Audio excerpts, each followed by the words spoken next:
as I understand it, on this film, you had a very small crew.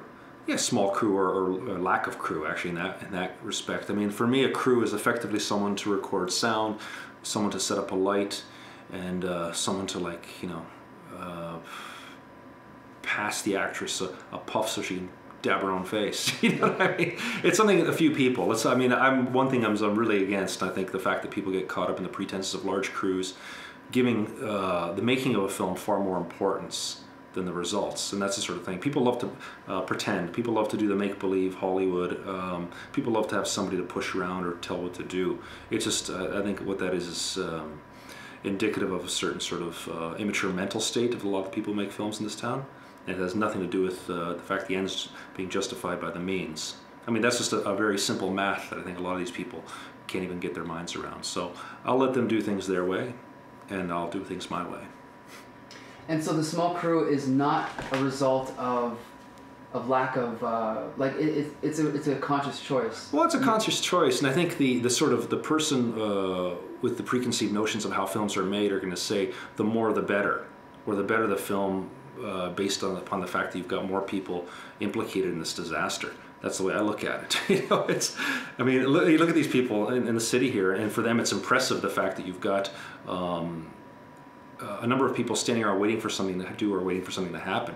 When the whole nature of filmmaking is that it's the relationship is really effectively between the camera and the subject, you know, the director and the actor. So whether the director's got 15 people behind him or 2 people behind him or 1 person behind him, doesn't make a difference at the end of the day. I mean, production values are evident when you try to make things seem larger and greater than they are. That's where the cracks start to show and the seams start to show. I think also the reality is that budget dictates crew size, and also efficiency dictates crew size.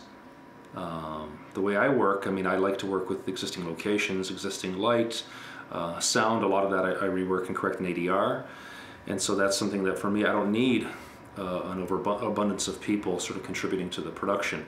But anybody will tell you who works outside of the commercial system that smaller is always better. Always better. And I think that's something, why? Because the control is always there.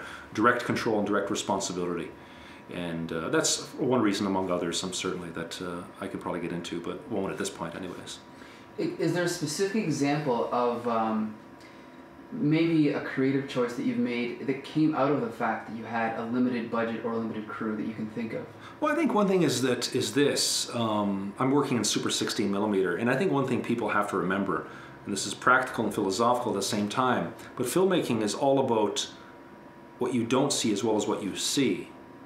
You know, we were talking earlier about, say, someone else, another production that had a problem with one of their sort of props or sort of actors or effects aspects, and it just turned out ridiculously unconvincing in the end.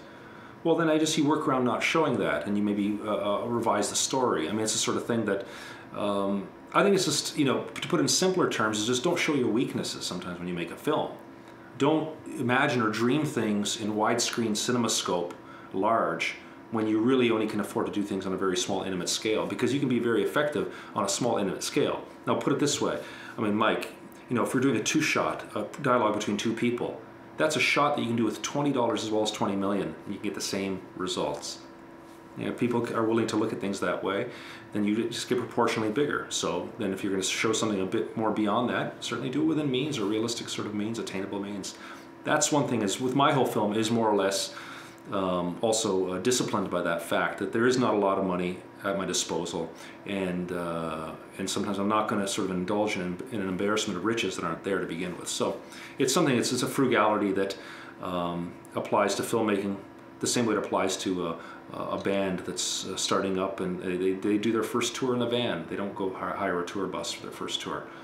You know, that's the same with filmmaking, I think applies. And everybody in this town is not even an amateur yet. I mean, they're still working on that sort of distinction. So let's not kid ourselves. I think that's important.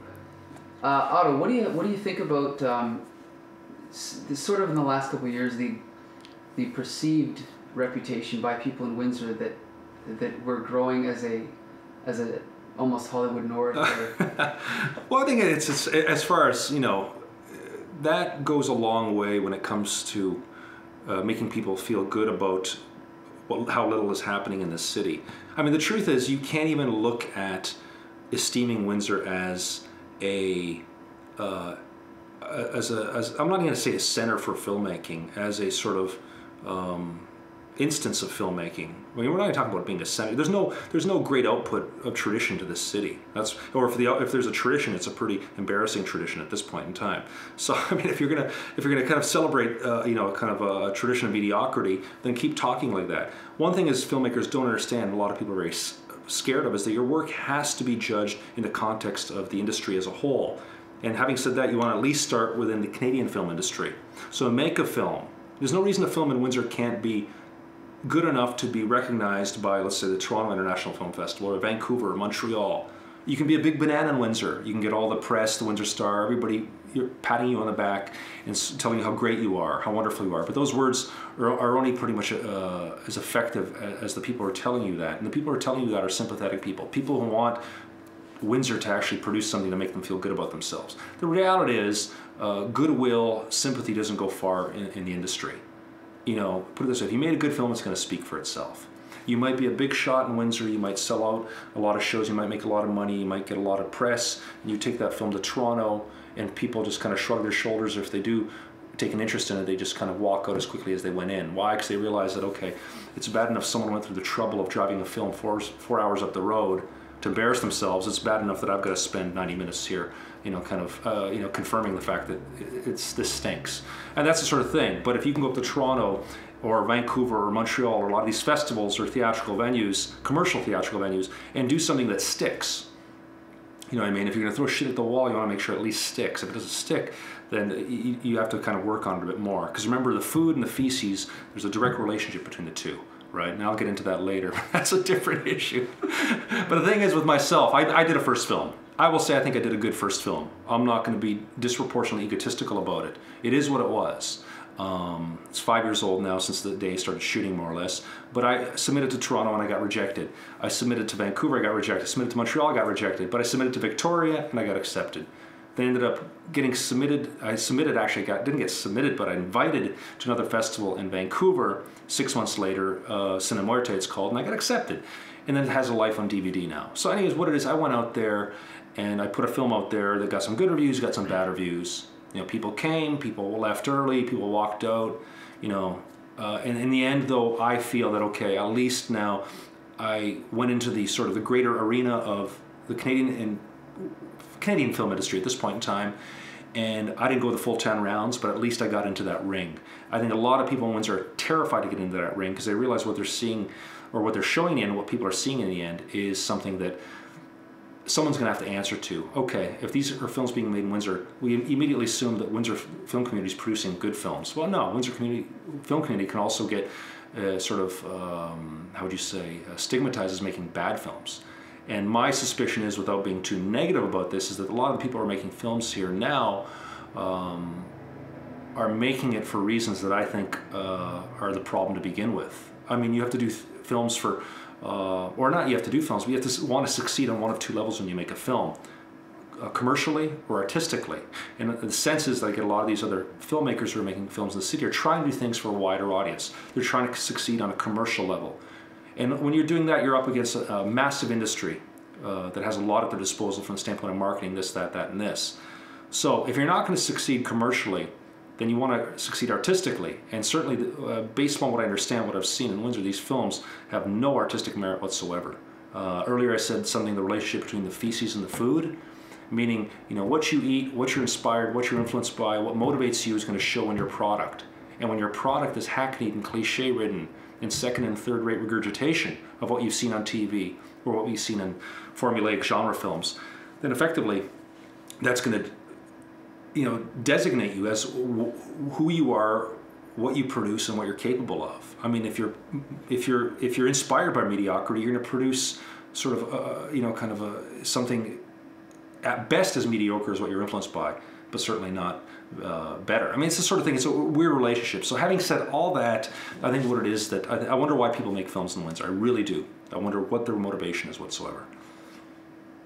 Okay, and one final thing. For a young filmmaker, assuming does want to be artistically successful, do you have any advice for them with sort of dealing with more established people that they would have to basically dealing with the bureaucracy of the film industry. Do you have any advice for them, for someone who's gone through festivals like that? I think what it is that I think for a young filmmaker, or at least I'm not going to say young from the standpoint of age, but let's say sort of a fledgling filmmaker, whether you're 40, whether you're 30 or 20, it's all the same. I think, like I said earlier, it's important about what you're influenced by. Come to, be humbled by what's happening in the world of filmmaking right now. And don't just look westward towards Hollywood as your template, as your model. You should look at examples of films that are what I call attainable styles of filmmaking. Films that aren't necessarily spectacle in nature, but are more, let's say, narrative-driven, dialogue-driven, or really sort of modest in their approach, but certainly, kind of impressive in the results. I think that's one thing that's important. So for a young filmmaker to get into the industry, to make a name for themselves, they've got to do things in their own terms, and they've got to be singular in their vision. They have to be, for lack of a better word, original in their sort of approach to the challenge that a film is. I mean, if I can cite one thing right now, the last few years, some of the best films in the world, from the standpoint of the most innovative, that have been really, really, really distinguishing themselves, have been films from Romania.